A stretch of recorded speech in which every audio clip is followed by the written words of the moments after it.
Sebelum dimulai, bisa subscribe di channel Taman Santuy ya. Bagi yang mau traktir admin, bisa cek di deskripsi ya. Terima kasih traktirannya.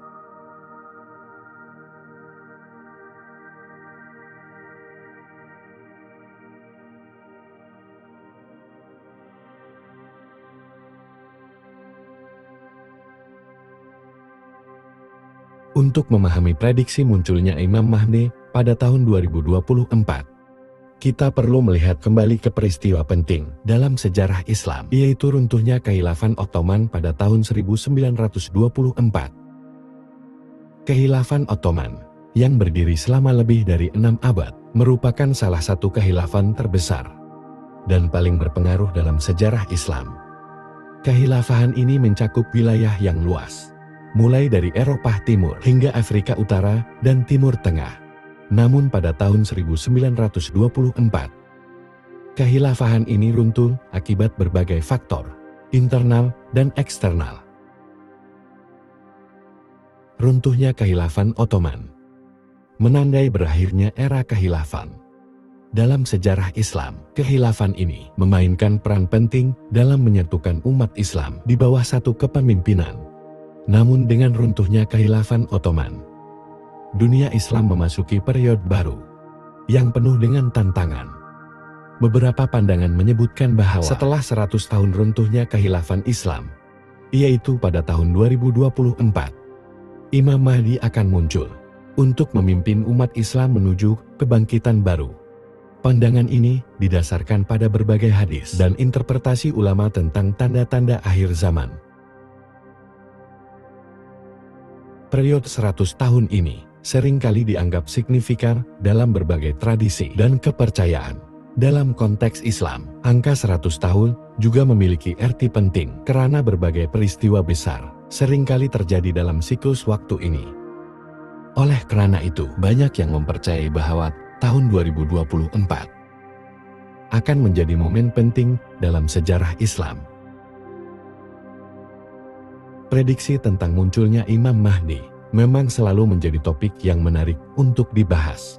Imam Mahdi adalah sosok yang dinantikan oleh umat Islam karena diyakini akan membawa keadilan dan kedamaian di dunia. Beberapa ulama berpendapat bahwa tanda-tanda kemunculan Imam Mahdi sudah mulai terlihat, sementara yang lain lebih berhati-hati dalam memberikan prediksi. Seperti setiap cerita, harapan dan keyakinan umat terhadap munculnya Imam Mahdi sangat kuat, namun penting untuk diingat bahwa hanya Allah yang mengetahui waktu pasti kemunculannya.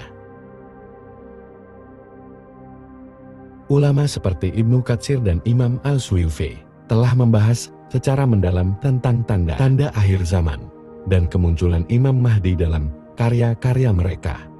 Hadis-hadis tentang Imam Mahdi menggambarkan sosoknya sebagai pemimpin yang akan muncul di masa penuh kekacauan untuk menegakkan keadilan dan mengembalikan ajaran Islam yang murni.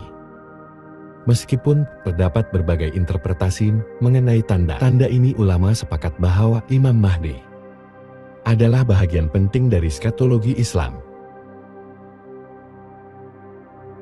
Selain itu, pandangan tentang kemunculan Imam Mahdi juga dipengaruhi oleh kondisi sosial dan politik umat Islam saat ini. Dengan berbagai konflik dan ketidakadilan yang terjadi di banyak negara Islam, harapan akan munculnya pemimpin yang adil semakin kuat. Namun ulama juga mengingatkan agar umat Islam tidak terburu-buru dalam mengambil kesimpulan dan tetap berpegang pada ajaran Al-Quran dan Sunnah. Penyebab keruntuhan Ottoman. Keruntuhan Kekhilafahan Ottoman tidak bisa dilepaskan dari faktor-faktor eksternal. Salah satu faktor utama adalah serangan dan perluasan wilayah yang dilakukan oleh negara-negara seperti Rusia dan Inggris. Selain itu, gerakan-gerakan dari organisasi seperti Freemason juga berperan dalam melemahkan Kekhilafahan Ottoman.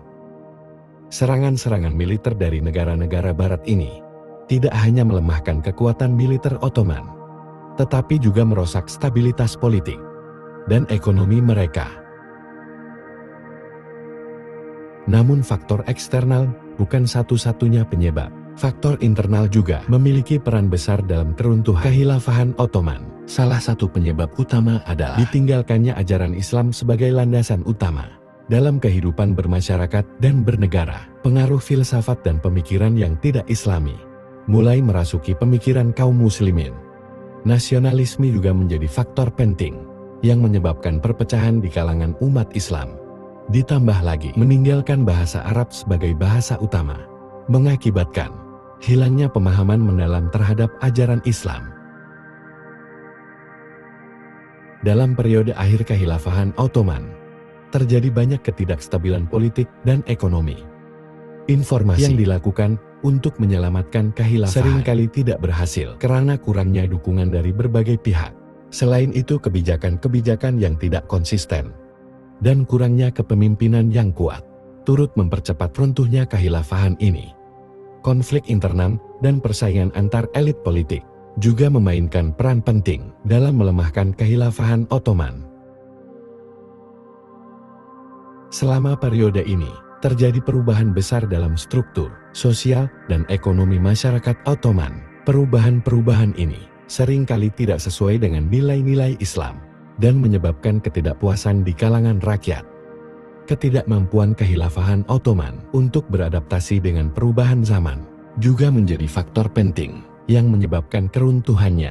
Selain itu, hilangnya dukungan dari negara-negara muslim lainnya juga turut mempercepat runtuhnya kekhilafahan ini. Dampak dari pemahaman yang salah. Barat mengalami kemajuan pesat setelah meninggalkan agama dalam urusan kenegaraan dan sains. Mereka mengadopsi sekularisme yang membuat sains dan teknologi berkembang pesat. Sebaliknya, Kekhilafahan Ottoman mengalami kemunduran ketika meninggalkan ajaran Islam. Kesalahan pemahaman ini menjadi salah satu faktor utama yang mengakibatkan kemunduran peradaban Islam saat itu. Di Kekhilafahan Ottoman, ada pemahaman yang keliru tentang pembangunan infrastruktur mewah sebagai penyebab kebangkitan.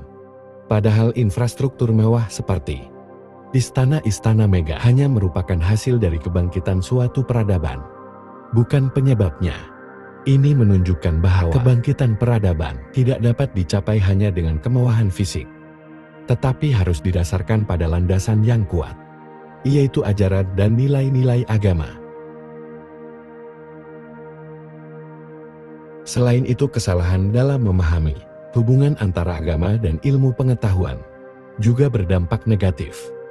Di saat Barat memisahkan agama dari ilmu pengetahuan dan mengalami kemajuan pesat, dunia Islam justru mengalami stagnasi karena tidak mampu mengintegrasikan ajaran agama dengan kemajuan sains dan teknologi. Hal ini menyebabkan ketertinggalan yang signifikan dalam berbagai bidang termasuk pendidikan, kesehatan, dan ekonomi. Kesalahan pemahaman ini juga tercermin dalam cara pandang terhadap modernisasi. Banyak pemimpin dan cendekiawan muslim yang salah mengartikan modernisasi sebagai westernisasi, sehingga mengabaikan nilai-nilai Islam yang seharusnya menjadi dasar dalam pembangunan. Akibatnya, modernisasi yang dilakukan seringkali tidak sesuai dengan kebutuhan dan nilai-nilai masyarakat muslim, menyebabkan kegagalan dalam mencapai kemajuan yang berkelanjutan. Pemahaman yang salah ini juga menyebabkan munculnya berbagai gerakan ekstremis yang menolak modernisasi dan kemajuan. Gerakan-gerakan ini seringkali menggunakan kekerasan untuk menentang segala bentuk perubahan yang dianggap bertentangan dengan ajaran Islam. Padahal sebenarnya Islam tidak menentang kemajuan dan inovasi. Pemahaman yang lebih baik tentang hubungan antara agama dan ilmu pengetahuan sangat penting untuk mengatasi tantangan ini. Sebagai umat Islam, pelajaran penting dari jatuhnya Ottoman. Kita harus belajar dari contoh-contoh ini dan menerapkannya dalam kehidupan sehari-hari. Kita harus bekerja keras dan berusaha untuk mencapai kesuksesan di dunia, sambil tetap berpegang teguh pada ajaran agama. Dengan demikian kita dapat meraih keselamatan, sekaligus kebahagiaan sejati di dunia dan akhirat.